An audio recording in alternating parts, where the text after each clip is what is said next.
कानपुर में फिल्म दृश्यम की तर्ज पे एक हत्याकांड हुआ था, एकता गुप्ता हत्याकांड। उसमें एकता का कंकाल मिला था और उसके बाद उसके कंकाल का पता करने के लिए उसके परिजनों का डीएनए भेजा गया टेस्ट करने। लेकिन कमाल की बात यह है कि साल भर से ऊपर हो गया है और आज तक डीएनए रिपोर्ट नहीं आई। कोर्ट के अंदर ये मामला ज़रूर चल रहा है, लेकिन अभी तक यही नहीं पता है कि वो कंकाल एकता का था या नहीं था। इसी पे बात करने के लिए हमारे साथ मौजूद हैं डीजीसी दिलीप अवस्थी। उनसे बात कर लेते हैं। डीजीसी साहब, साल भर हो गया, एक लिमिट होती है उसकी, शायद 90 दिन का होता है कि 90 दिन में रिपोर्ट आ जानी चाहिए। अभी तक पुलिस उसकी रिपोर्ट नहीं मंगा पाई है। आखिर जब यही नहीं पता चलेगा कि कंकाल किसका था, तो फिर केस आगे कैसे बढ़ेगा? नहीं, केस जो होता है सर्कमस्टांसेस उसमें और एविडेंस होते हैं। कोई खाली कंकाल और डीएनए ही नहीं है, उसमें से साक्ष्य हैं, उसका लाना ले जाना, मौके से ब्लड मिलना, मौके पर उसकी जो खुदाई हुई थी उसमें से तथ्य मिलना, अन्य लोगों का देखा जाना, सीसीटीवी फुटेज में उसकी गाड़ी में ले जाना, गाड़ी का बरामद होना। खाली डीएनए के आधार पर ही पूरा मुकदमा निर्णित नहीं होता है। अन्य सर्कमस्टांसेस साक्ष्य हैं और बहुत मजबूत साक्ष्य हैं।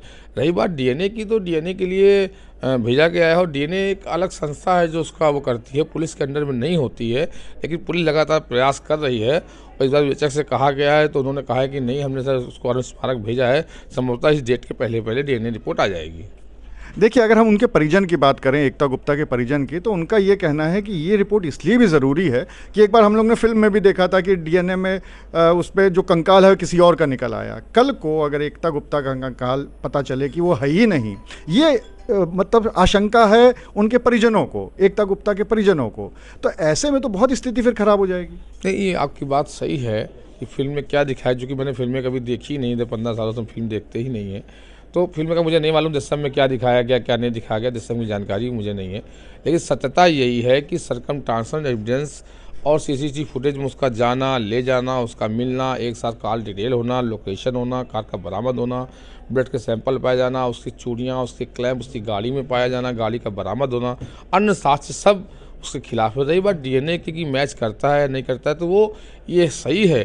कोई भी न्यायालय डीएनए के बाद जब डीएनए जो कि भेजा गया है, तो निर्णय की स्थिति आने में भी समय, जो गवाह अभी चल रहे हैं और भी 5 गवाह 6 गवाह में और देने हैं, तो जब तक उसके पहले मैंने कहा ना कि मैंने उसमारक गया, हो सकता है कि इस डेट पे आ ही जाएगा, तो डीएनए आएगा और उनका उस चीज़ का निस्तारण भी शंका का किया जाएगा कि डीएनए उनका है कि नहीं है।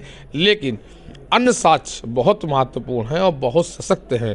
पूरा प्रोसिक्यूशन जो है, जो एविडेंस है, बहुत ही प्रॉम्प्ट है, बहुत ही सख्त है। और आप समझिए कि विवेचक ने बड़ी मेहनत की है।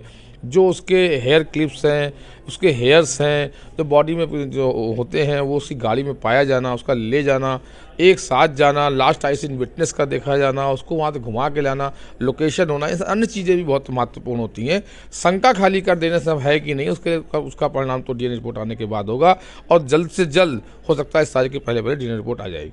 आपसे हम लोगों ने पहले भी बात करी थी और आपके द्वारा रिमाइंडर भी पुलिस को भेजा गया था। उसके बाद भी क्या रिमाइंडर भेजे गए हैं या फिर सिर्फ ये रिमाइंडर का खेल ही चलता रहेगा? नहीं, रिमाइंडर खेल नहीं चल रहा है। क्या है कि बहुत चीज़ें विवेचनाएँ प्रगति पे होती हैं। कुछ ऐसे साक्ष्य होते हैं कि जो डीएनए की जो एजेंसी है जो उसकी जांच करके भेजती है, उनके पास काम की अधिकता होने के कारण जल्दी नहीं हो पा रहा है।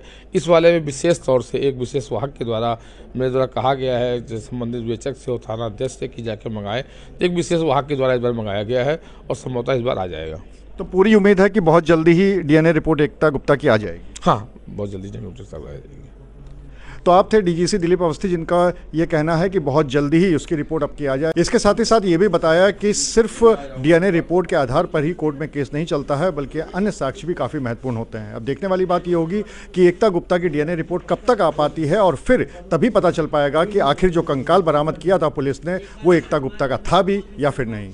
अनुराग अग्रवाल, TV9 कानपुर। दादी के हाथों का जादू और खुशबू से महकता घर, माँ की मुस्कुराहट और खाने की सुगंध, MDH गरम मसाला, क्योंकि हर रिश्ता है स्वाद से जुड़ा।